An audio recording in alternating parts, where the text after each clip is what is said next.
Oh, there's that fine specimen from earlier. Wait, There's this kid. I'm Hannah, and I was born into a Lutheran family, but raised Christian, and then switched over to Buddhism when I turned 16, around then. So I've been a Buddhist for about 3 or 4 years now. It's really nice. At first my family was actually really hesitant about it because from my mom's side of the family, they're all Catholic. And my grandma, I think, was the first one to say, it's all right. And she said it it was Thanksgiving, and she came over to me and she had like a chunk of turkey in her hand. And she goes, is this okay to eat?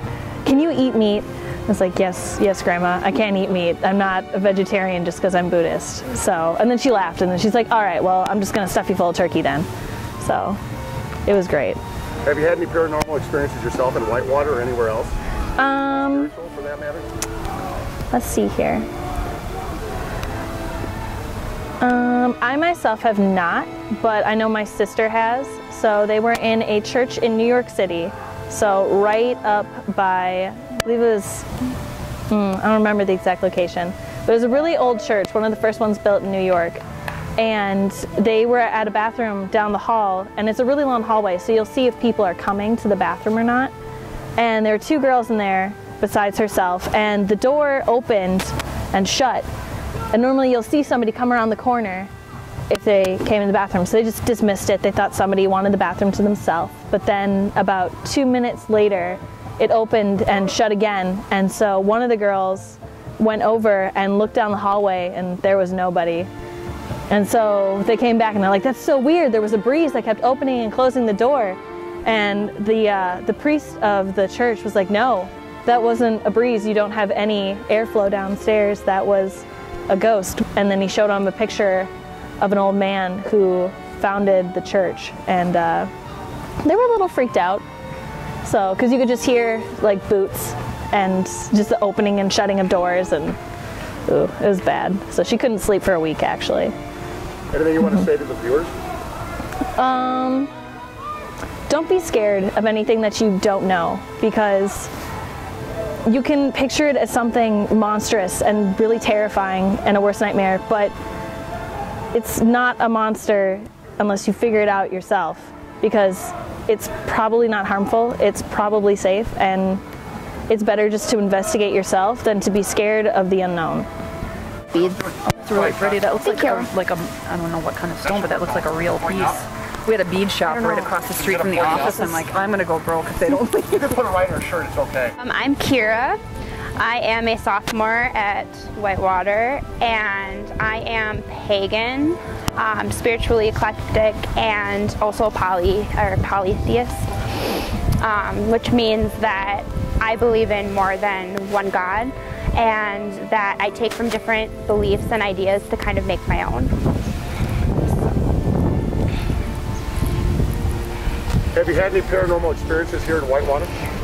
I have, nothing too big, but I've seen some shadows when I've been walking home from campus at night. And then I saw a really weird white light kind of just like zoom past my corner of my vision. Anything you want to say to the viewers? I would have to say that keep an open mind, because you never know what you're seeing.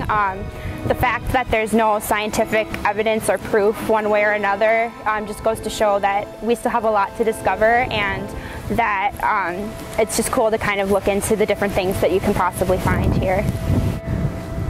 Hi, I'm Sarah. I am a pagan, and I have my emphasis in those beliefs mainly in the Egyptian pantheon.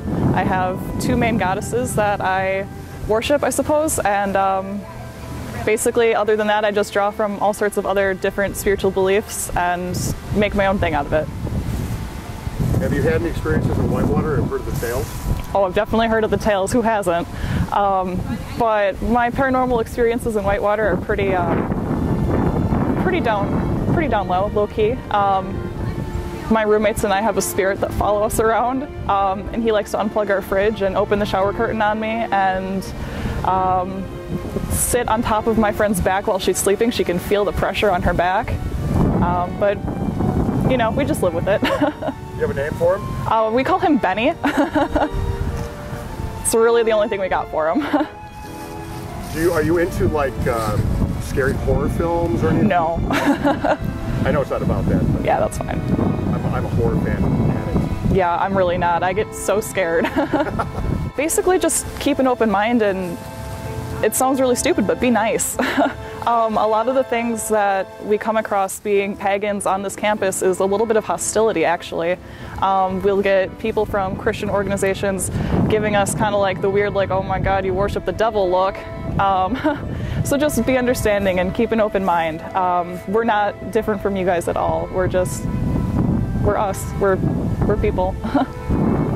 My mother was from Czech Republic, and so she grew up during the communist times and during the new, like, 70s New Age movement, where nature and going out hiking were the thing that teenagers would do instead of protesting and so on and so forth. So she grew up with an extremely powerful love of nature, and she passed that down to me and the rest of my family. So I wouldn't say that I grew up in a specifically pagan environment, but researching these different religions through the library and through the internet has helped me figure out what I am, which is I'm a Wiccan, which is a religion that basically worships the earth and Mother Nature and all the different elements.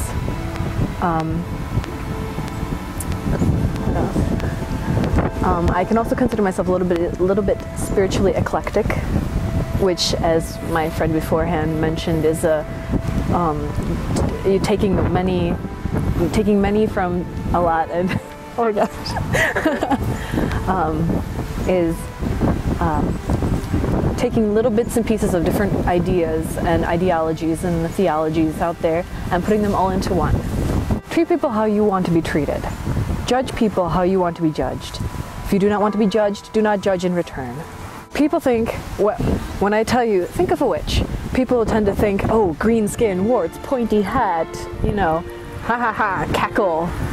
It's all very stereotypical, and that's what the main media has to kind of spread out to the world to think of witches. But we're normal. We're just like everybody else, you know. We do have some rituals, like where we give like an offering to nature, something along like the way the Native Americans used to do. Like if you take something, you give in return. So getting energy from nature is probably the best way to describe a ritualistic experience.